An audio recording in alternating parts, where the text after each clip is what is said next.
ambiente de perseguição, de luta, Deus vem e manifesta a sua graça, né? O poder dele se aperfeiçoa exatamente na nossa fraqueza.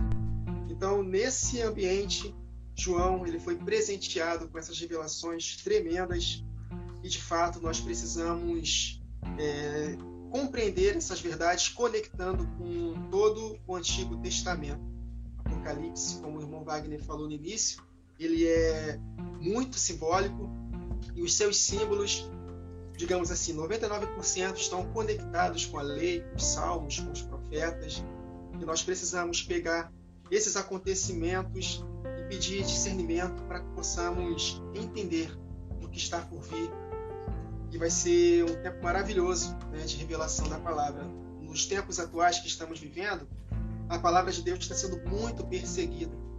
E é exatamente nesse ambiente de apostasia que Deus vai se revelar para aqueles que o buscarem de todo o coração. Então, que nós possamos aproveitar as oportunidades que nós temos, nos encher da verdade, termos comunhão uns com os outros, ainda que à distância. Eu não creio que Deus planejou isso aqui do nada. Na sua presciência, ele já sabia que nesse tempo do fim nós teríamos essas conexões via internet e nós podemos sim ter comunhão à distância. Eu já comecei isso com o irmão Wagner. Apóstolo Paulo, por exemplo, ele nunca viu os irmãos pessoalmente da igreja de Colossos.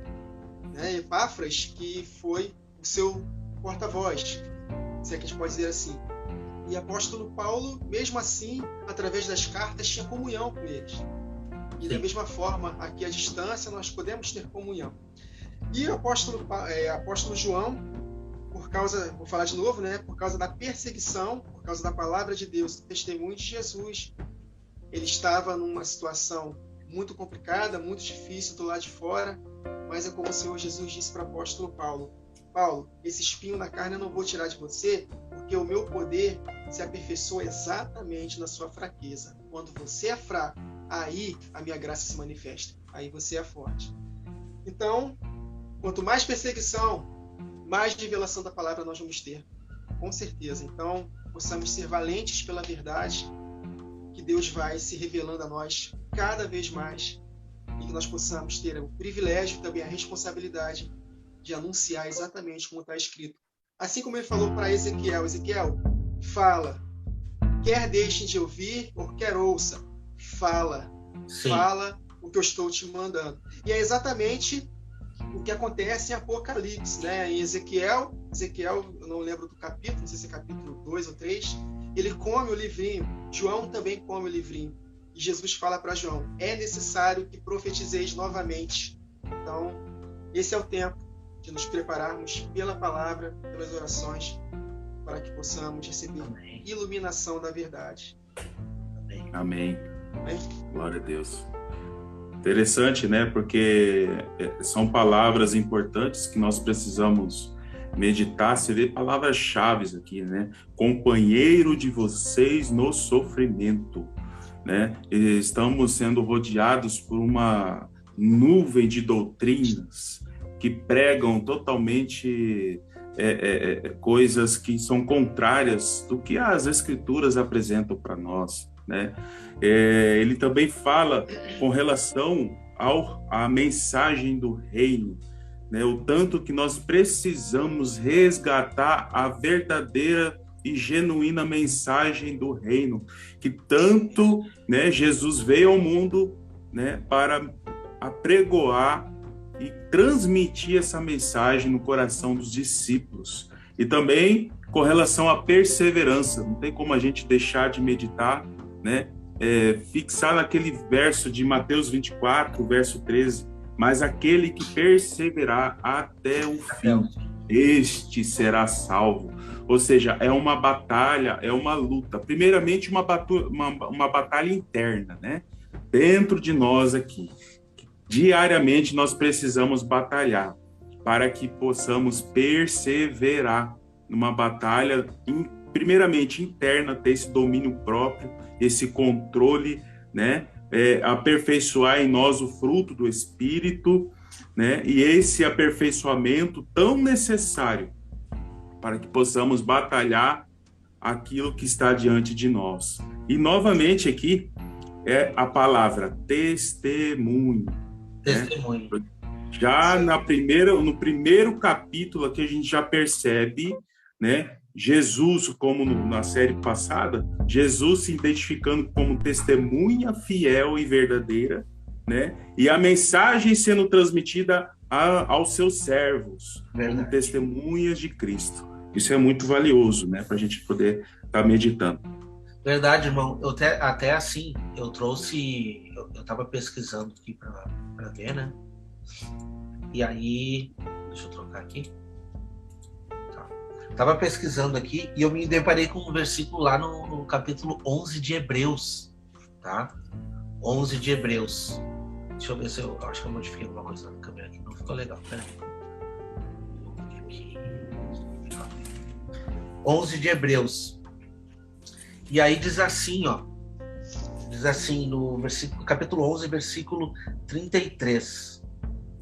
Não, 32.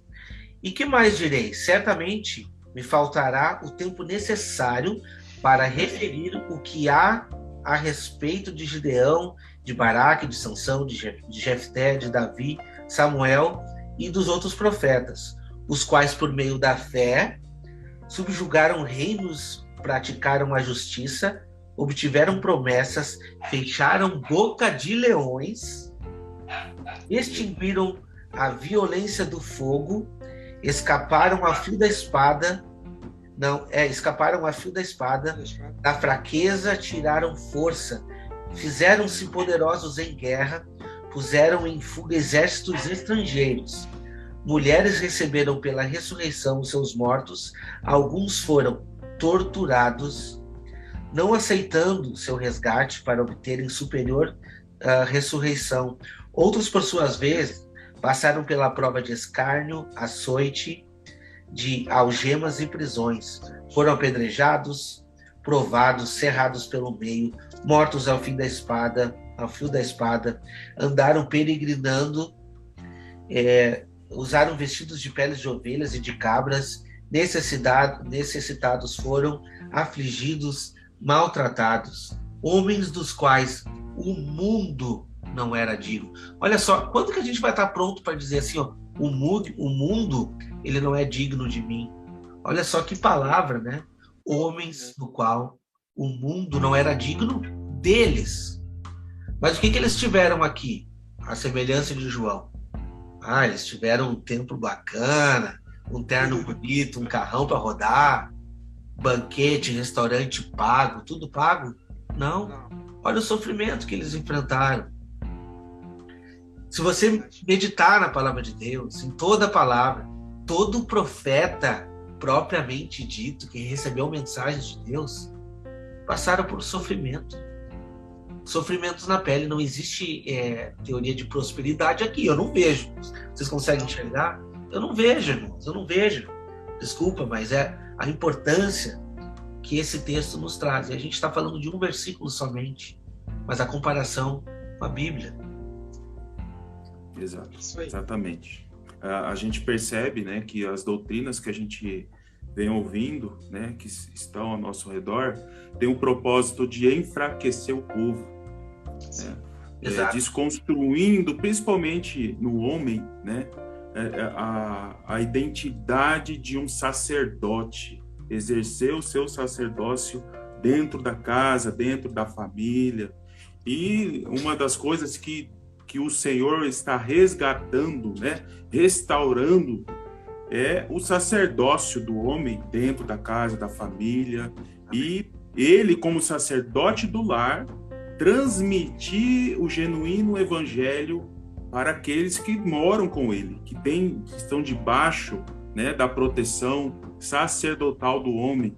Então, ele precisa transmitir isso, né, para a esposa, para os filhos, essa mensagem, porque os filhos, né, é a geração que vai presenciar e testemunhar todos esses eventos escatológicos aí. Então, eu creio nessa restauração. Amém.